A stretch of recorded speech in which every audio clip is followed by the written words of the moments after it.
Police സ്റ്റേഷനിൽ എത്തുമ്പോഴും അർജുൻ ആയങ്കിക്ക് ഒരു കൂസലുമില്ലായിരുന്നു. പത്രങ്ങൾ വായിക്കുന്നത് പോലെയൊക്കെ പോസ്റ്റ് ചെയ്തുകൊണ്ടിരിക്കുന്നത് നമ്മൾ കണ്ടു. മാത്രമല്ല, പിടികൂടിയതിനു ശേഷം സ്റ്റേഷനിലേക്ക് എത്തിക്കുന്ന സമയത്ത് അർജുൻ ആയങ്കി ആദ്യം ചോദിച്ചത് കടലിലൊക്കെ പോയവരെ കിട്ടിയോ എന്നാണ്. പിന്നീട് മാധ്യമങ്ങളോട് സംസാരിക്കുന്നുണ്ട്. ആ സമയത്ത് താൻ വീഡിയോ സന്ദേശത്തിൽ പറഞ്ഞതിലും കൂടുതലായി ഒന്നും പറയാനില്ല. കോതമംഗലം CIക്കെതിരെ പോസ്റ്റ് ഇട്ടത് അദ്ദേഹം തന്റെ ജീവിതം നശിപ്പിച്ചതുകൊണ്ടാണ്.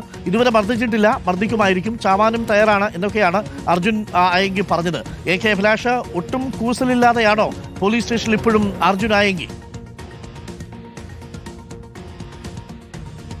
ഡോക്ടർ അരുൺകുമാർ, തീർച്ചയായിട്ടും ഒട്ടും കൂസല് അർജുൻ ആയങ്കിക്കില്ല. മറ്റൊരു വിവരം കൂടി ഉണ്ടല്ലോ അഭിലാഷ്, അതായത് ഈ അർജുൻ ആയങ്കിയുടെ സഹോദരൻ അജയ്യെ കോഴിക്കോട് നടക്കാവിൽ വെച്ച് ഇപ്പോൾ കസ്റ്റഡിയിൽ എടുത്തിരിക്കുകയാണ്. ആ അറസ്റ്റിന്റെ സ്വഭാവം എന്താണെന്ന് കൂടി ഒന്ന് പറയൂ അഭിലാഷ്.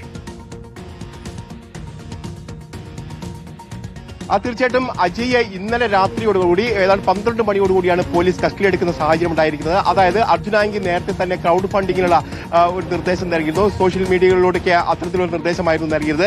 അതിന്റെ ചുവട് പിടിച്ചാണ് അജയ് എന്ന് പറയുന്ന അർജുൻ ആയങ്കിയുടെ സഹോദരൻ അത്തരത്തിൽ പല ആളുകളിൽ നിന്നും ഇത്തരത്തിൽ ഫണ്ട് സമാഹരിക്കാൻ നീക്കം നടന്നത്.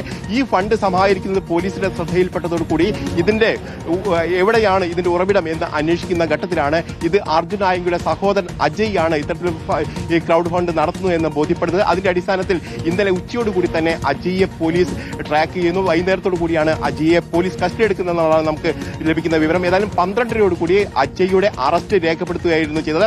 ഇത് മുൻകരുതൽ നടപടി എന്ന നിലയിലാണ് അറസ്റ്റ് രേഖപ്പെടുത്തുന്നതെന്നാണ് പോലീസ് വ്യക്തമാക്കിയിരിക്കുന്നത്. കാരണം ഇനിയും മറ്റേതെങ്കിലും തരത്തിലുള്ള സഹായം അർജുൻ കിട്ടുമോ അല്ലെങ്കിൽ ലഭിക്കുമോ എന്നടക്കമുള്ള സംശയങ്ങൾ പോലീസിനുണ്ടായിരുന്നു. ആ ഒരു സാഹചര്യത്തിൽ കൂടിയാണ് കസ്റ്റഡി എടുത്തുന്ന കാര്യം കൂടി പറയുന്നു. ഏതായാലും ഇപ്പോൾ അർജുൻ ആയങ്കിയെ കസ്റ്റഡി എടുക്കുന്ന സാഹചര്യത്തിൽ ഇനി കേസുമായി ബന്ധപ്പെട്ട് ഇനി എങ്ങോട്ടായിരിക്കും പോവുക എന്നുള്ള കാര്യത്തിൽ വ്യക്തതയില്ല.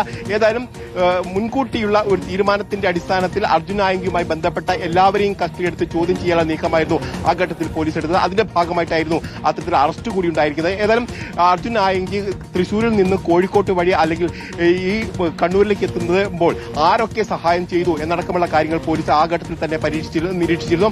അത്തരത്തിൽ നിരീക്ഷിക്കുന്നതിനിടെയാണ് അർജുൻ ആയങ്കി കണ്ണൂരിലേക്ക് എത്തിയിരിക്കുന്നു എന്നുള്ള വിവരം മനസ്സിലാക്കുകയും ചെയ്തത്. അതോടൊപ്പം തന്നെ ഇന്നലെ വടകര, അതായത് കണ്ണൂർ അതിർത്തികളിലൊക്കെ പോലീസ് ശക്തമായ പരിശോധന നടത്തുകയും ചെയ്തിരുന്നു. ഏതായാലും ഇന്നലെ രാവിലെയോടുകൂടിയാണ് അർജുൻ ആയങ്കി കണ്ണൂരിലേക്ക് എത്തിയത് എന്നുള്ള സൂചനകൾ തന്നെ നമുക്ക് ലഭ്യമാവുന്നത്. ഏതായാലും ഉച്ചയോടുകൂടി അവിടെ നിന്ന് പോലീസ് പരിശോധിക്കും എന്ന് മനസ്സിലാക്കിയ അർജുൻ ആയങ്കി അവിടുന്ന് രക്ഷപ്പെട്ടാണ് ഓട്ടോറിക്ഷയിൽ തളിപ്പറമ്പിലേക്ക് വരിക, അല്ലെങ്കിൽ ഈ പറയുന്ന താളികാവിലേക്കൊക്കെ എത്തുന്നത് എന്നുള്ളതാണ് നമുക്ക് മനസ്സിലാക്കാൻ കഴിയുന്നത്. ഏതായാലും ചോദ്യം ചെയ്യൽ തുടരുകയാണ്. ഇപ്പോൾ വലിയ തരത്തിലുള്ള പോലീസ് സന്നാഹമാണ് ഈ സൈബർ ക്രൈം പോലീസ് സ്റ്റേഷന് മുന്നിലുള്ളത്.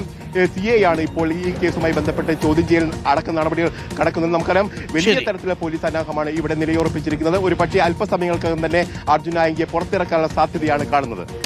Thank you. അഭിലാഷാണ് വിവരങ്ങൾ നൽകിയത്. കോഴിക്കോട് നിന്നും അർജുൻ കല്യാണാണ് കണ്ണൂരിൽ നിന്നും വിവരങ്ങൾ നൽകിയത്.